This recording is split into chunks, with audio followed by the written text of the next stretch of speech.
Here is Spirit Award nominee Nina Haas.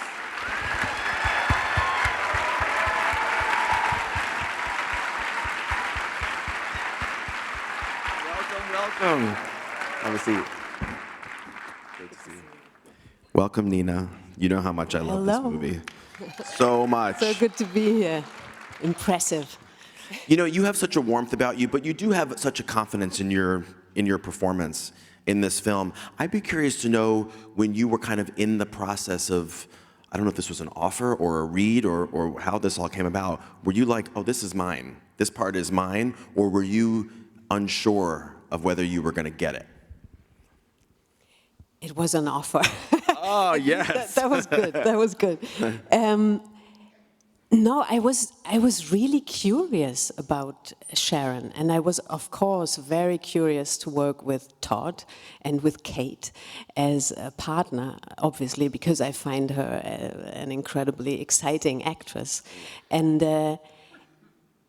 but Sharon was a little bit of a mystery to me in the beginning, because at first you think, yeah, it's a woman who's in her own right a very accomplished musician. She's in a very powerful position in the orchestra, but also she's a woman who loses the partner of her life, apparently. And then when I started working very practically on how to do the violin pieces in the film, I learned about, and we're performing the symphony from Gustav Mahler, the Fifth, and I learned about his wife, for whom he wrote the symphony to. Actually, an incredible piece. I can only recommend listening to it. It's just really, especially as an actor also, it just takes you through all the emotions you can possibly have in life. So working on that, feeling that that's what these two women are working on, and that's how they met. And then learning about, he wrote it for his wife, Alma Mahler, and I read about Alma Mahler, and I thought, oh my God, that's Sharon. There was something in there where I thought, who is someone who wants to be with a genius? So, and then when you've seen the film, she's a very powerful character, Lydia, and who is Sharon to stand up to this? So for me, it was very interesting that the last scene that we just saw, how to get her to this moment that she, in a way, is the only one who says the truth to Tara's face. Yeah. You and I did an interview a couple months ago, and I'm going to ask you to tell this audience a story that you told me because I love it so much, and make sure I want to get this right. You were filming something else in Budapest. Kate Blanchett was filming something else in Budapest. You guys hadn't started working together on Tar yet, but what happened, like at breakfast or lunch? No, well, the thing is, you know, I'm from Germany. I'm a German actress. Not a lot of people know me, let's face it. So I didn't know if Kate would know me, you know, but I knew we would work together on Tar. And I was doing the series Jack Ryan in Budapest, and she was doing, I think, Borderland. Thank you. And we were in exile because it was still the lockdown. So there were so many productions working there, and we were all in this phenomenal, beautiful hotel in Budapest. And so we all got to see each other for breakfast, for lunch, for dinner, but I had no idea Kate Blanchett was in this hotel as well. And I was sitting with my Czech colleague next to me. We were both having our scrambled eggs or whatnot in the morning, and we were chatting, and then I see Kate coming around the corner at the end of this breakfast room. And I see my colleague like, oh my God, this is Kate Blanchett, oh my God. And I was like, I know, oh God, I don't know. Does she know me? What should I do? You know?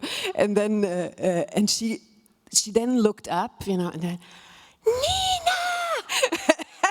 And first of all, that was great for my colleague because he was like, like that, and I was relieved. So yeah, I love that.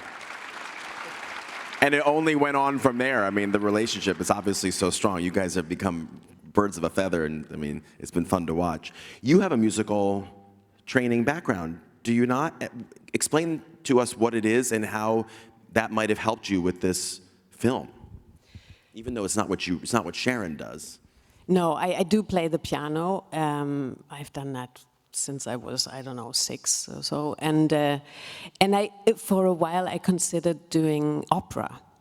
And I started learning opera singing. And then when it came to, do I want to choose the acting school or the opera? I then thought, you know, there's all this, do you call it recitative? It's like what is in between the arias. I actually don't know the English word, I'm sorry. Oh, the recitative. Recitative, yeah. And I thought, why don't they just say it? You know? So I thought maybe I can combine singing and acting, but I do acting, yeah. Okay, have you all heard the theory that the last act of Tar is just like a dream? It's like a figment. I mean, look who I am sitting here with. What's your feeling on this? Have you heard these theories about? Obviously, I'm sure Todd Field didn't want you to have a yes or no answer to this, but have you thought about these? Have there been theories that have come up in the reviews and criticism of Tar that have made you go, oh my God, what a weird, interesting way to think of this movie? You mean the ending? Yeah. Yeah. You know, I've seen it now 3 times, and every time I take something else away from it. Even though I've read the script, I've worked on it, and that's the kind of genius Todd Field is, I would say, you know, because he doesn't preach, he doesn't tell you what to think, and yeah, it shifts. So sometimes I think it's terrible where Tar ends up, and then I think, yeah, but maybe that's much more you, or it frees yourself. I've actually never thought of a dream. I thought it's very much rooted in reality, but I totally see that as well. So I feel amazed that there are so many possibilities in seeing the character Tar and in seeing the meaning of this film. It's what we actually all wanted, is to start a conversation, you know, about power abuse, about, I don't like the word, but cancel culture and all of that. There's everything is in there about a creative. It's a film about a process. How do we get to create art?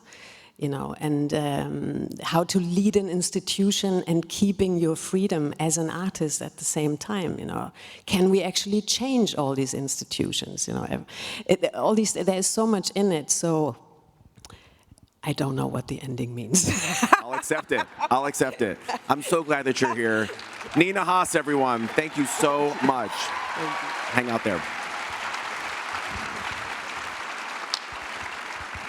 Okay, up next, I get to bring out the fabulous Danielle Deadweiler from Till. Let's take a look at a scene of her in the movie.